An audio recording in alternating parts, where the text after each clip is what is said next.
Mesdames et messieurs, bonjour, bienvenue à l'Académie royale de médecine pour cette dernière séance de l'année 2019. Et nous avons, vous savez, quel bon présage. Alors, notre premier conférencier est un ami de longue date, le professeur Daniel Olive. Il est natif de Martigues, pas très loin de Marseille. Il a fait ses études de médecine à l'université de Marseille, d'Aix-Marseille, c'est son nom. Ensuite, il s'est spécialisé en médecine interne, hématologie en particulier. Il s'est ensuite tourné rapidement vers de la recherche. Il a fait un doctorat à la faculté de sciences de Lumini, chez Pierre Goldstein, que vous ne connaissez pas, sauf les immunologistes dans la salle, mais c'est le découvreur de CTLA4, qui est la très célèbre cible du tout premier médicament d'immunothérapie du cancer. Ensuite, il a été faire un postdoctorat à Lausanne dans une équipe italienne, les Moretta, les frères Moretta, qui ont découvert les récepteurs inhibiteurs sur les cellules NK. Donc, les endroits où il a appris son métier sont des endroits importants. C'est un... Bon, bien entendu, il a une carrière de chercheur en France, donc il est directeur de recherche INSERM, il dirige une unité INSERM, je vous passe les détails et les numéros. C'est un spécialiste depuis très très longtemps de ces molécules qui régulent l'activité des cellules immunitaires et qui sont ciblées aujourd'hui par les anticorps qu'on utilise en immunothérapie du cancer. Mais il s'intéresse à ça depuis très très longtemps, bien avant que ce n'est devenu une espèce de progrès clinique important en oncologie. Je ne vais pas citer tout ce qu'il a fait dans le domaine, c'est très compliqué, mais sans être personnellement un aficionado de l'impact facteur et tout ça, de la bibliométrie, on peut quand même remarquer qu'il a plus de 650 publications, plus de 22 000 citations et un index, ce fameux index que vous connaissez, à 76. Donc il travaille beaucoup et son travail a un impact important. Il va nous parler aujourd'hui de ce qu'il fait, d'une partie de ce qu'il fait maintenant, qui est liée à des développements cliniques. Il a d'ailleurs cofondé deux biotech. La première s'appelle InCheck Therapeutics, la deuxième s'appelle Emergence of Therapeutics. Il a des anticorps qui sont utilisés aujourd'hui en clinique, par GSK en particulier, quelle coïncidence, en phase 3. Donc c'est aussi quelqu'un qui est en amont de développement clinique, présent ou futur. Daniel, c'est un vrai plaisir de t'avoir ici. Nous t'écoutons. Donc pour moi c'est un grand honneur d'être ici déjà. Je dirais qu'il y a des lieux qui sont frappants, enfin le bâtiment est vraiment émouvant de voir tous ces lieux. Et ça me rappelle un petit peu quand je vais faire des soutenances de thèse à la faculté de médecine de Montpellier, la plus vieille de France bien sûr. Donc c'est des lieux très particuliers, entre ici et Montpellier, c'est des lieux qui résonnent pour nous. Donc dans ce que j'ai prévu, j'ai essayé de mettre d'accord avec Pierre au niveau présentation, c'était un petit peu difficile pour moi de me positionner, parce qu'on fait plutôt je fais ou des cours ou des conférences, et là c'était un domaine assez particulier devant des collègues médecins, pour essayer de trouver quelque chose qui soit audible pour la majorité. Donc, je vais faire de mon mieux, je ne le garantis pas. Je sais le spectre de médecins, de chirurgiens qui sont ici, donc on va essayer de faire pour le mieux. Mes collègues, après, je pense, auront le même enjeu. Donc, j'ai peu de diapositives d'introduction avant de faire de la science dure. Vous allez comprendre ce que je veux dire par là. J'ai essayé d'aborder des aspects qui sont médicaux, des aspects très simplistes du point de vue immunologique. Je suis immunologiste, je ne peux pas m'en cacher. Et ensuite des aspects plus pointus sur des choses nouvelles. Le but étant, Pierre comme moi et comme mes collègues avec qui vont parler après moi, c'est de travailler sur des nouveautés. Il n'y a que ça qui nous intéresse et qui nous fait bouger. Je dirais, refaire ce que font les autres ne nous intéresse pas, et moi ne m'intéresse pas par définition. Donc, ce qu'on appelle les disclosures, alors, tout est en anglais, Je parlerai en français, si je parle en anglais, ça ne me pose aucun problème, ça sera avec plaisir. Alors, un point qui est dans l'évolution de notre métier, juste dans le disclosure, juste une information, c'est que les évolutions, nous en tant qu'académiques, travaillant dans les hôpitaux, si on veut avancer, il y a quelques années on pouvait faire des recherches en académique, thérapeutiques. Maintenant je considère que c'est impossible, enfin, vu de mon côté. Je suis sûrement biaisé, ce qui fait que je travaille aussi avec l'industrie ou avec des biotech qui sont cofondées et qui sont financées par des investisseurs ou avec des pharma. Donc ça fait partie des éléments qui correspondent à ce que je fais. Et une partie que je vais montrer a été licenciée déjà d'une compagnie qui s'appelle Imcheck Therapeutics. Une grande partie de ce que je vais montrer en fin de présentation. Alors le point de départ, je prends cette diapositive n'est pas à moi, qui est une diapositive de Drew Pardon. Essentiellement pour ceux qui sont immunologistes, c'est très simple à l'évidence, ils connaissent ça par cœur. Pour les autres, c'est essentiellement pour donner quelques petits éléments en cancérologie. Je suis immuno-onco, donc maintenant on a créé même la discipline immuno-oncologie qui n'existait pas il y a quelques années. Maintenant c'est une marque déposée, immuno-onco, IO. Vous verrez ce joli terme dans les revues anglophones. Et au niveau du système immunitaire, les fonctions des acteurs sont multiples, des lymphocytes T, des lymphocytes B. Mais à côté de cette puissance liée aux lymphocytes T, lymphocytes B et leur diversité, Pierre est un expert dans ce domaine-là, Benoît aussi, enfin bon, qui sont impliqués au niveau du Ludwig et du UCL. Il y a des acteurs de l'immunité innée qui sont connus depuis très très longtemps, mais qu'on a encore quelques peines à positionner dans ces éléments de contrôle de la réponse immune, en cancérologie, mais aussi en maladie infectieuse. Étant immunologiste, je m'intéresse aussi à l'auto-immunité, aux maladies infectieuses, bien sûr.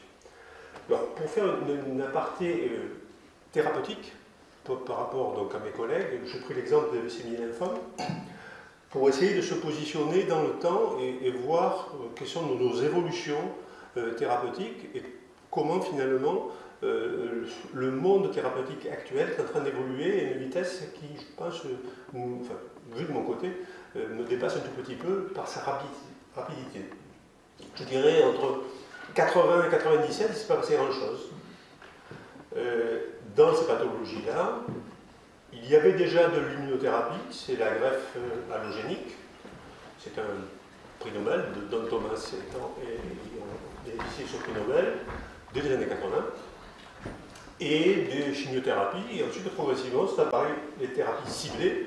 Pour mes collègues qui font de la pharmaco, Glivec, Danitinib, ça correspond à des petites molécules ciblant des oncogènes. Donc ça, c'est quelque chose de bien connu. Ça signifie qu'avant 97, on avait ces deux stratégies, thérapie ciblée et chimio, bien sûr, et greffe allogénique. 97, c'est la date où tout a changé dans le monde de la partie traitement thérapeutique des patients. C'est l'arrivée des anticorps monoclonaux à visée thérapeutique, rituximab, CD20, premier exemple en lymphome, et Herceptine, et l'autre exemple en cancer du sein.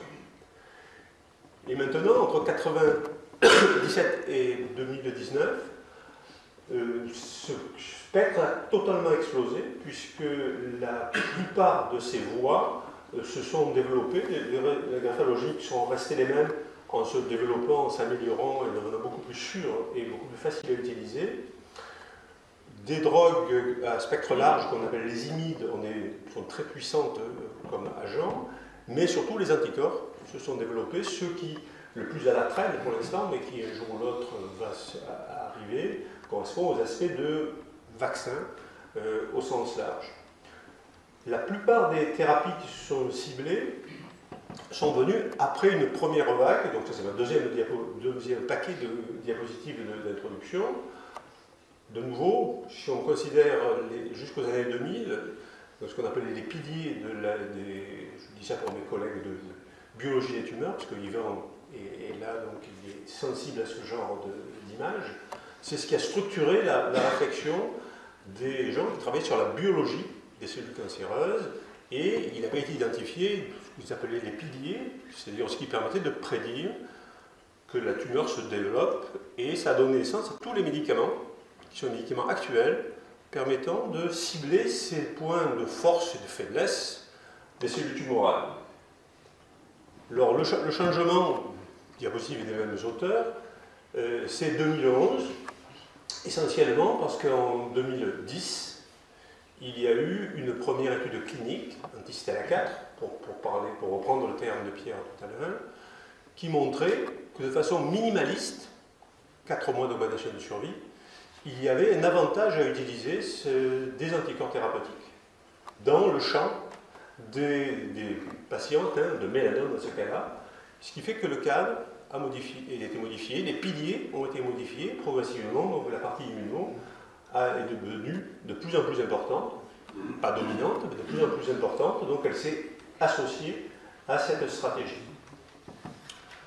Troisième groupe de diapositives très simple, c'est les diapositives de cours de deuxième année et troisième année de médecine, mais que j'adore parce qu'elles répondent essentiellement à ce que sont beaucoup de traitements actuels qui sont utilisés en immunothérapie des cancers. À l'heure actuelle, on remplit à peu près la case qui est la case de gauche, c'est-à-dire l'activation de la lymphocyte T. On a des outils qui permettent d'augmenter ces réponses immunes. Anti-CTLA-4 est un bon exemple, l'anti-PD-1 aussi. Je ne parlerai pas de ces molécules, mon but est de nouveau pas faire ce que font les autres, de faire des choses différentes, mais de façon à vous positionner. Et on a un autre groupe de thérapies qui sont sur la partie droite, essentiellement les anti-PD-1 et anti-PD-L1, le ligand, de façon à augmenter les réponses immunes, essentiellement lymphocytaires T et autres. Donc ça, le spectre actuel couvre assez bien cet éventail qui permet d'avoir une bonne fonction. Le spectre du milieu, correspondant au facteur de croissance, va être sur le marché vraisemblablement en 2020-2021, puisque les phases 3 sont en cours avec des nouvelles interleukines 2 qui permettront de travailler sur l'amplification des réponses immunes, et donc on aura des médicaments sous peu dans ce contexte-là. Quatrième groupe de diapositives d'introduction, la plupart des avancées actuelles, pas les seules, mais la plupart reposent sur des anticorps monoclonaux. Donc, le concept de la création en premier des hybridomes par César Milstein, notre prix Nobel, et l'utilisation de ces anticorps de plusieurs façons. La façon la plus classique, c'est celle que je présenterai dans mon exposé ultérieur, c'est l'anticorps qu'on appelle le NU, c'est-à-dire tout seul, mais ça peut être aussi un anticorps couplé à une toxine, donc par exemple le MMAE, pour prendre un exemple de toxine classique, avec le TDM1 qui est un dérivé de l'herceptine dans le cancer du sein, ou les anticorps bispécifiques, blinatumomab étant le premier anticorps qui est utilisé en 2014, accepté par la FDA, qui maintenant est un traitement de certains types de leucémie aiguë lymphoblastique B, et finalement les CAR-T-cells, qui sont très très connus, très populaires du moins, essentiellement dans les lymphomes et dans les leucémies. Là aussi, un anticorps est utilisé, mais sous une forme chimienne. Dernière dia, avant de basculer sur ma présentation. Les concepts, jusqu'à l'heure actuelle, sont assez simples. J'ai pris une diapositive ancienne. Son gros avantage, c'est que les couleurs vert et rouge peuvent se présenter au Japon, aux États-Unis et en Europe. On arrive à peu près à suivre ce que du vert et du rouge.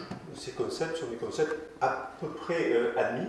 Maintenant, ce n'est pas le cas au XIXe siècle, mais maintenant les couleurs vertes et rouges ont un sens qui est un sens mondial. Ce qui fait que les idées sont assez simples. De nouveau, où je vais activer. Activer voulant dire je vais utiliser des récepteurs co-stimulateurs.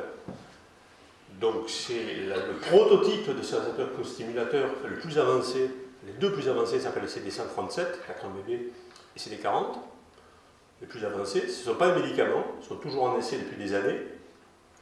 Et ceux qui ont franchi le cap, qui ont le plus utilisé à l'heure actuelle, ce sont les rouges, c'est-à-dire ceux qui vont enlever les freins des réponses immunes, et les deux premiers étant CTLA-4 PD-1, les autres sont en cours d'investigation et seront peut-être des médicaments un jour, peut-être, il n'y a aucune certitude, puisque les traitements, en particulier par antipénol, pour moi, leur succès était une surprise. Alors, la partie qui m'intéresse plus, donc je parle de choses plus fondamentales, c'est quelque chose qui est un peu moins connu dans la communauté. Les deux choses dont je vais parler sont deux choses moins connues dans la communauté immunologique. Puisque ce que je disais à Pierre, ce que je montre, on doit être une petite dizaine, peut-être une vingtaine à s'intéresser à ce genre de choses dans le monde. Donc ça ne veut pas dire que c'est bien ou mal, hein. C'est une constatation, c'est le moment où ces choses se développent. Donc pour rappel, pour se positionner, dans l'immunité, on considère classiquement qu'il y a une immunité qui est acquise, T et B bien sûr, immunité qui est innée, polynucléaire, macrophage, et par exemple NK. Et il y a une population qui est entre les deux essentiellement parce qu'elle est dotée de récepteurs pour un antigène, comme le récepteur T ou le récepteur B, mais elle a des caractéristiques qui sont celles de l'immunité innée par ses fonctions, je vous montrerai un exemple après. Et ça correspond aussi bien à des lymphocytes B qu'à des cellules qu'on appelle NKT, MATE et gamma delta, qui sont celles dont je parlerai un petit peu plus tard. Alors les gamma delta sont des cellules qui ont été identifiées dans les années 80. Le récepteur T a été identifié dans les années 80 et on les a vues comme des cellules anti-infectieuses, essentiellement antibactériennes, intracellulaires, et anticancéreuses, je dirai un mot un petit peu plus loin. Depuis, les progrès n'ont pas été très nombreux. Je vous ferai part des progrès les plus récents. La surprise est venue en 2015, quand des collègues qui travaillent sur la génomique des tumeurs ont analysé, par des logiciels qui investiguent au sein des neurotranscriptomes, ce que sont les populations immunes présentes. Et avec cette quantification, ils l'ont ensuite adossé à des courbes de Kaplan-Meier pour vérifier ce qui était associé au pronostic de patients. Et ça a été fait, toutes tumeurs confondues, tout type, tumeurs solides, tout type, tumeurs hématologiques, tout type. Alors ce qui est ressorti de façon surprenante, en tête de liste, c'est les cellules gamma delta. Donc c'est celles qui ont le plus haut poids d'association au pronostic. On ne trouve pas très loin les CD8, bien sûr, quand même, il ne faut pas les oublier. Mais c'était une surprise et du coup, ça a donné un boost à ce domaine qui était un petit peu dormant depuis un certain temps. Et pour le dire autrement, du point de vue industriel, il y a 5 compagnies qui ont été créées entre 2016 et maintenant et qui sont en cours de structuration aux États-Unis et en Europe. Donc, ce que l'on en sait, je reviens sur le côté statistique pronostic, on sait depuis longtemps que chez la souris, si on a une ablation de ces cellules, on a moins de contrôle du cancer, donc ça c'est une première chose. Deuxième élément qui est cohérent avec la diapositive précédente, si on analyse en détail, dans certaines pathologies du moins, on se rend compte qu'elles sont fortement liées donc, au pronostic. Et ça avait été montré, entre autres, comme dit Pierre, je suis assez sensible à l'hématologie, dans les contextes de transplantation, où on sait depuis longtemps que l'apparition de ces cellules post-transplantation est associée à un bon pronostic. Leur fonction, comme de nouveau je m'intéresse assez aux maladies hématologiques, est de contrôler les cellules leucémiques, en particulier de leucémie aiguë myéloblastique. Ce qui est montré sur cette dia, sa partie basse, ça correspond à un contact entre une cellule gamma delta, une cellule leucémique et la zone de contact avant de tuer le blast. Et c'est une population qui est très efficace, comme l'NK, pour tuer ces blasts. Alors, pour ce qui est des molécules qui sont importantes, donc c'est la dernière ligne diapositive, ce sont les molécules BTN3, c'est celles dont je vais parler, qui sont une découverte par hasard, donc je l'assume, qu'on a identifié dans les années 2000, et qui sont révélées être le récepteur important pour la fonction de ces cellules. Alors Alors, un petit rappel sur la façon dont elle fonctionne pour expliquer la différence et les ressemblances entre différents types cellulaires. Ces cellules, dès que vous les récupérez du sang ou d'un tissu, en dehors de leur récepteur, qui reconnaît des antigènes que je vais présenter sur la diapositive suivante, ont un armement tout à fait classique, une grande banalité pour les gens qui travaillent en unité innée et sur des cellules T différenciées, c'est-à-dire qu'elles ont un spectre chimiokine, de cytokines inflammatoires et d'agents qui vont régler la réponse immune. Alors, au niveau des antigènes, elles ont un récepteur T, mais à la différence, comme vous avez pu lire pour les récepteurs T classiques alpha-bêta, qui reconnaissent les molécules HLA classe 1, classe 2 et peptides, dans ce contexte, ce n'est pas ça qui est reconnu. C'est deux types de ligands qui sont reconnus. Un premier type, sur la partie droite, correspond à des dérivés, pour mes collègues pharmaciens, donc, qui aiment bien ces domaines-là. Donc c'est la voie du cholestérol, donc allonge cholestérol, la voie mévalonate.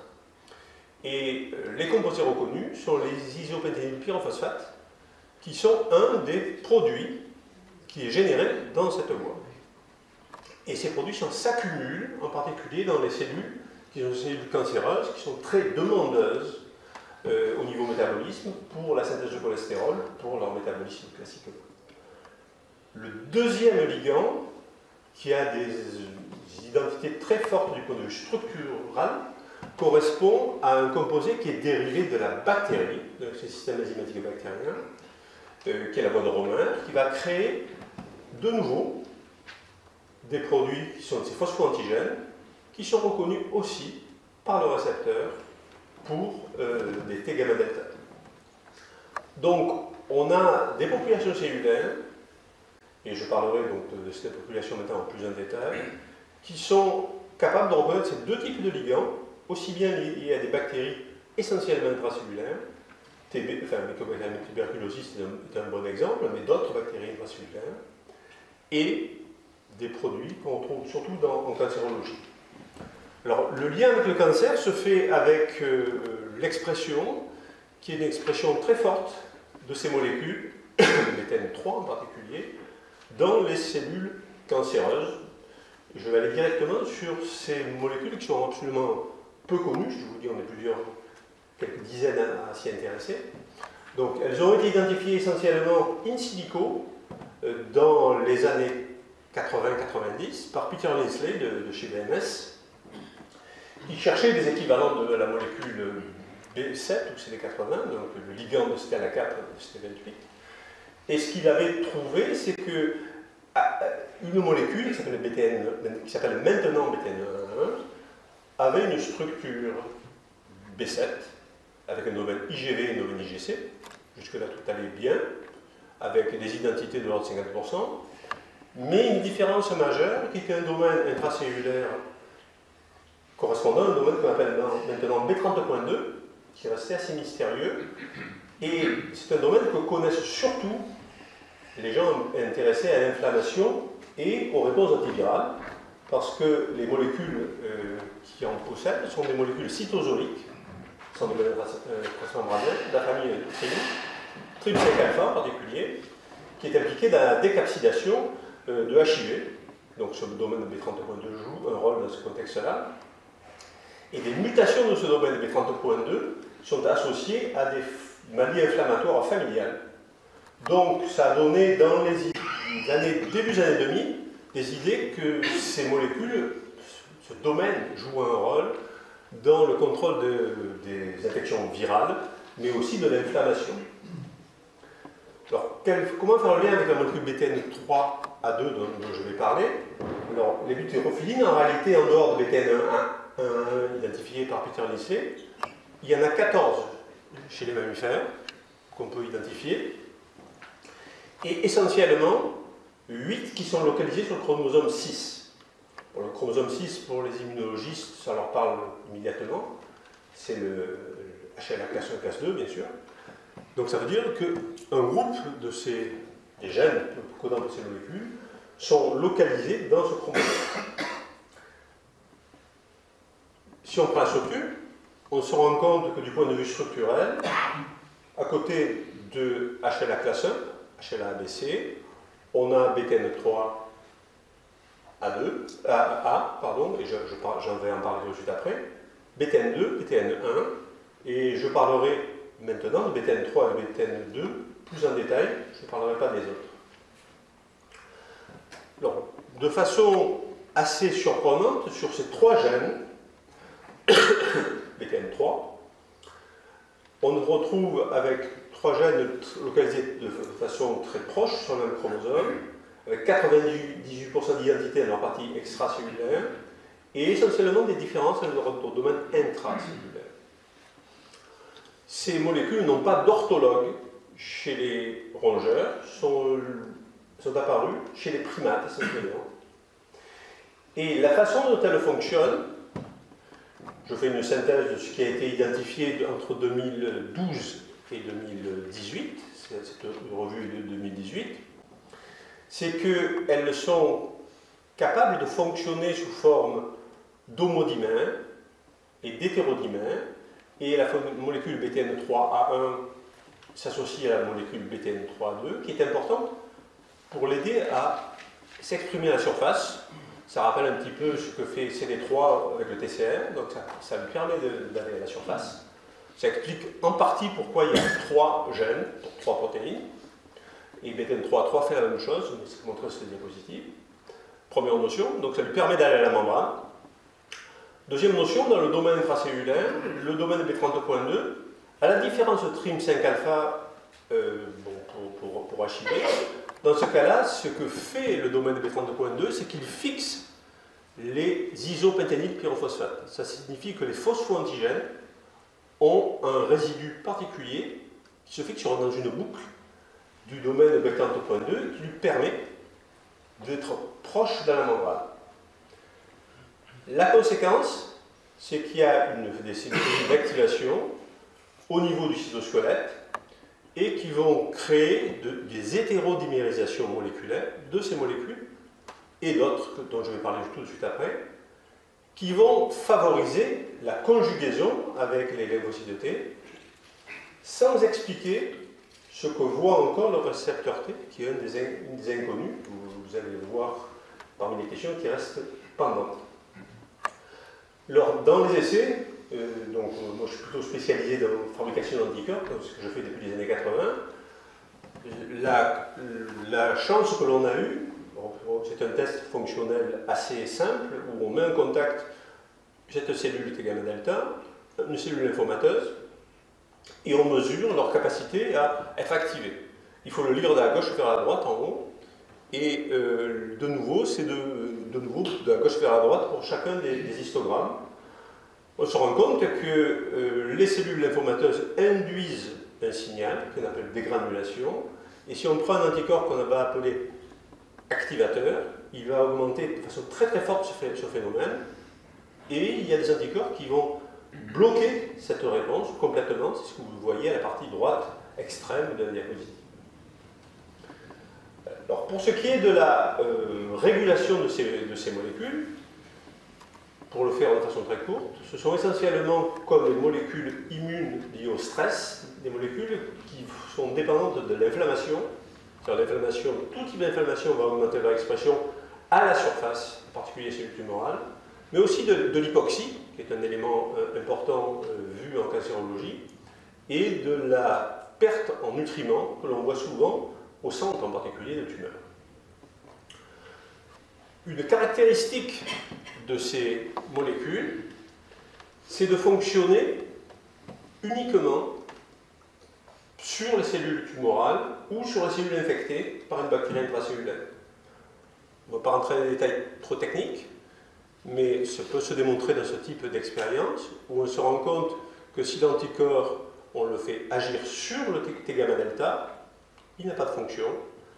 C'est uniquement si on le fait agir sur la cellule cible qu'il va être capable, par son potentiel d'activation, de créer ces multimères de molécules BTN3 qui vont favoriser la reconnaissance par le récepteur T. Dernière expérience, dans ce cas-là, c'est le montrer in vivo, c'est fait sur ce qu'on appelle des PDX, donc des cellules issues de patients atteints de leucémie, qu'on greffe chez des souris immunodéficientes et on voit que l'anticorps en combinaison avec les T gamma delta va permettre d'avoir une perte de ces blastes dans le sang et dans la moelle. Alors ceci c'était une première histoire, donc ça c'est ce qui est publié, ce qui est l'objet des travaux qui sont faits par Check Therapeutics, dont tu parlais tout à l'heure, Pierre. Ce qu'on a continué à faire, c'est essayer de comprendre finalement pourquoi il y a plusieurs gènes sur le chromosome 6 et qui sont si proches.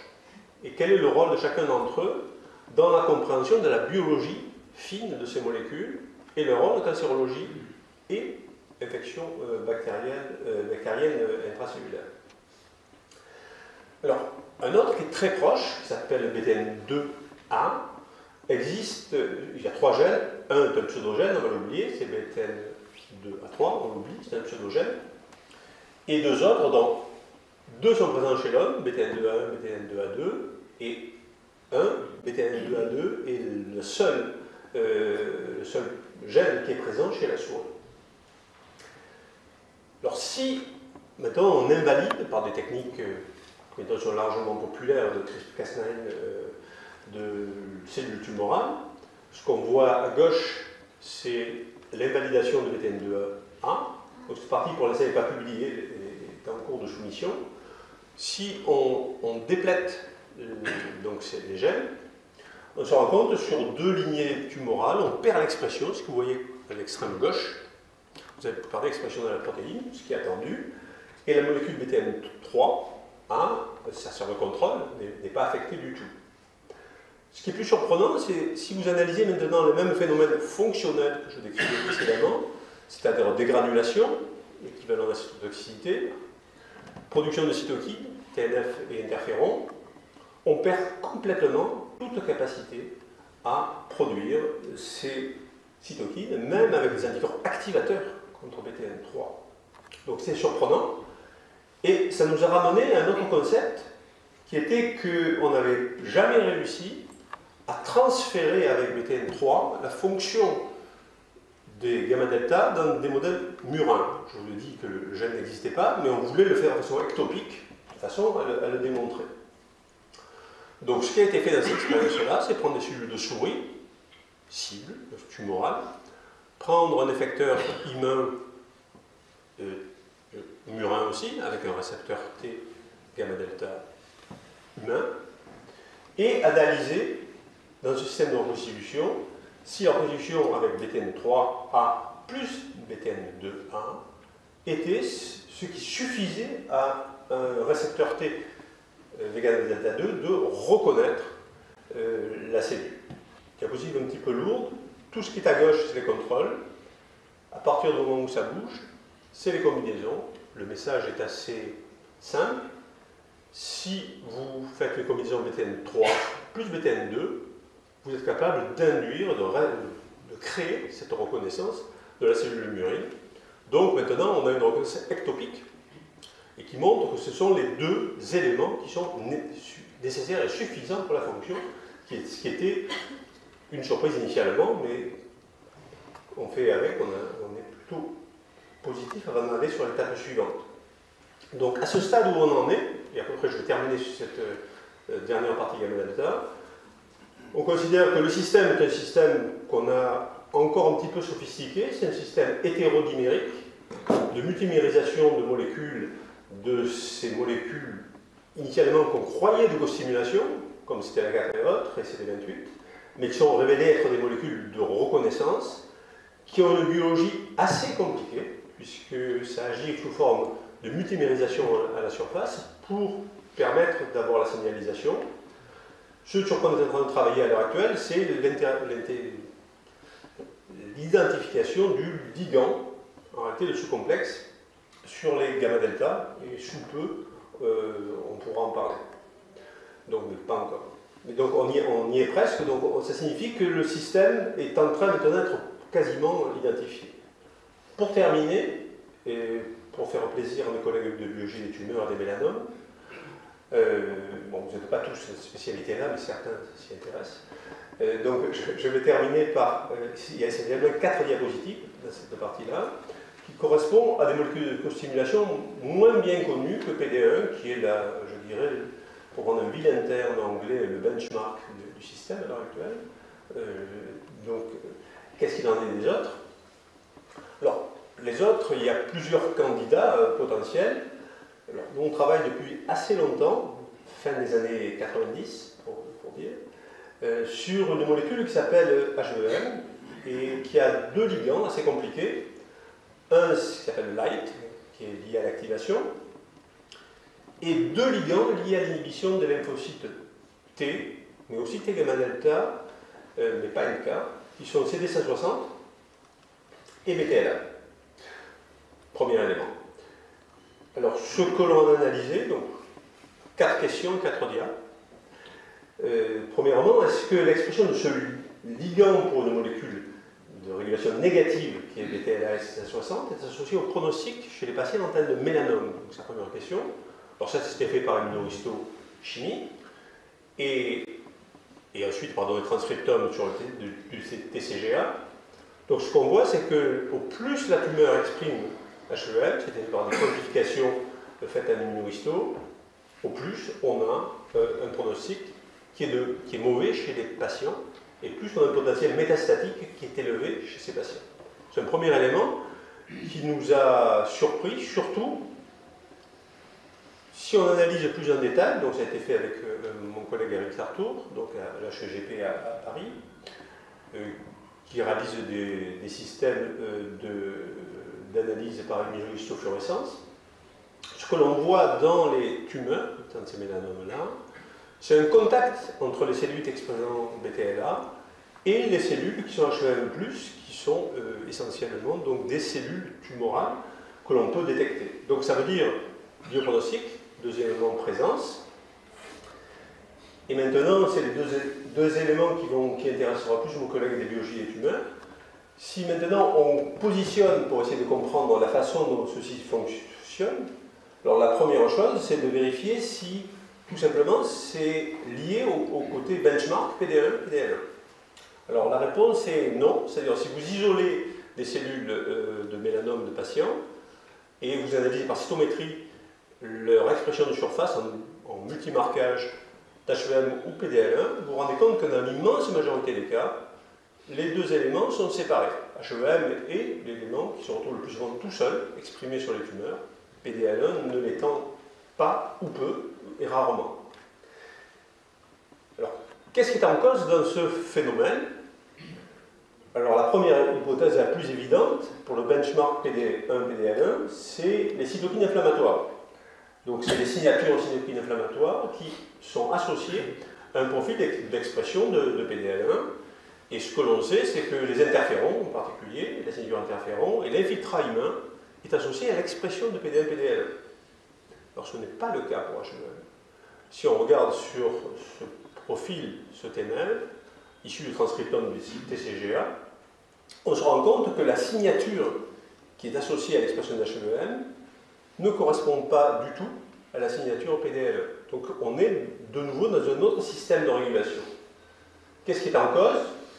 Pour reprendre la discussion que j'avais hier soir avec Nicolas, donc le récepteur, le facteur de transcription le plus connu dans le mélanome, important, structurant le développement du mélanome, s'appelle MITF. Et si vous invalidez MITF, vous perdez HEM. Donc c'est une expérience assez simple par ici RNA, mais qui nous fait conclure, c'est ma dernière diapositive, que dans ce système, on se retrouve avec un autre monde dans le monde des molécules de cosignalisation, donc c'est notre monde, avec des ligands avec une autre régulation, totalement différente. En aparté, HEM est aussi présent dans d'autres tumeurs solides. Je ne connais pas la régulation, ce n'est pas MITF, c'est autre chose. Mais dans ce contexte-là, c'est quelque chose qui est à côté donc, de l'aspect benchmark, donc voulant dire que dans ces voies, on va vraisemblablement en trouver d'autres, ciblables ou non en thérapie, je ne sais pas, je ne peux pas vous le preniez, mais toujours est-il que ce système-là existe. Donc je termine là par, bien sûr, la dia la plus importante, de l'ensemble des acteurs qui réalisent ça depuis des années, aussi bien dans le laboratoire que dans mon hôpital, des sociétés pharmaceutiques et de multiples collaborations à l'extérieur. Je m'arrêterai là.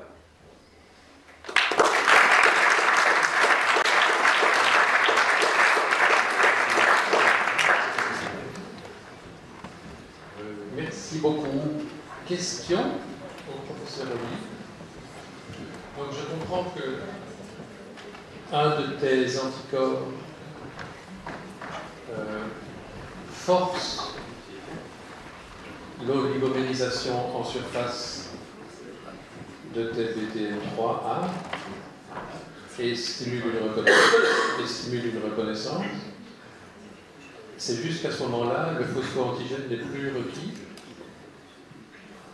Et alors ma question, c'est comment est-ce que tu maintiens une spécificité tumorale dans ces conditions?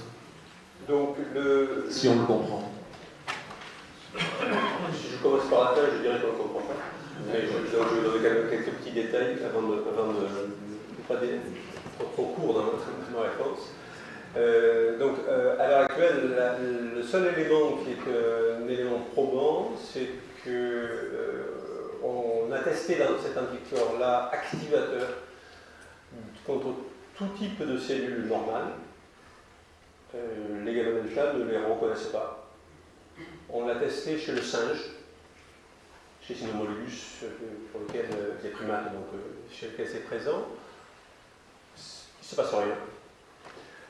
Donc la seule circonstance dans laquelle il se passe quelque chose, c'est la tumeur. Je commence par de l'expérimental. Je ne donne pas de raison. Je ne fais que de l'expérimental en expliquant ce que les expériences donnent comme résultat. Donc c'est le premier point. Donc ça répond à une partie de la question, mais ça ne répond pas au mécanisme. Parmi les éléments qui sont les éléments d'hypothèse à l'heure actuelle, il y en a deux, mais qui sont pour moi pas complètement satisfaisants. Le premier élément, c'est lié au fait qu'il y a la quantité d'isoéthylpyrophosphate et le fait que jusqu'à présent, on n'a pas réussi à avoir une expérience qui nous démontre que la fonction puisse marcher dans des conditions où la molécule ait une mutation sur le site de reconnaissance aux isopédidipyrophosphate.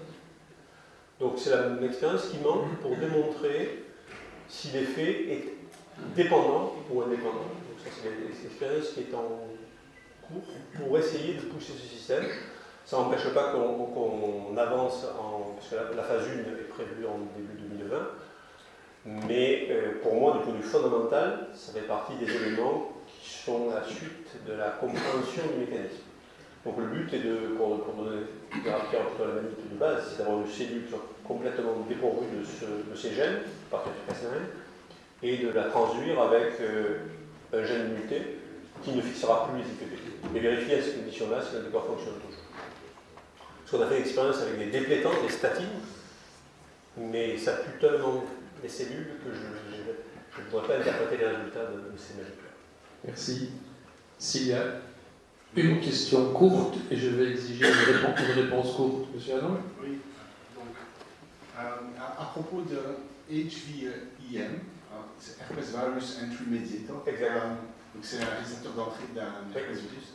Est-ce que vous pouvez commenter le fait que certaines thérapies sont basées en utilisant des virus oncolytiques qui probablement en fait utilisent ce récepteur pour rentrer dans les cellules.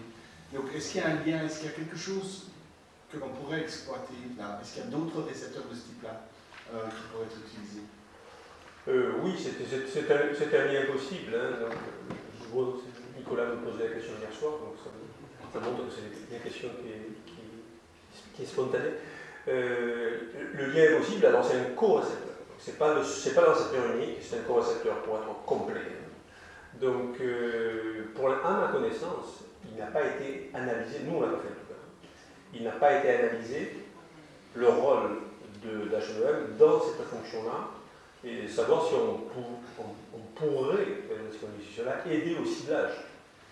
Parce qu'on a des anticorps, je ne vais pas parler des anticorps que l'on avait, non, des anticorps qui sont des anticorps activateurs ou inhibiteurs, et qui peuvent aider la fixation justement ou inhiber. Ça permet de tester l'hypothèse directement. Et nous, on ne l'a pas fait. C'est pas mon domaine. Merci beaucoup.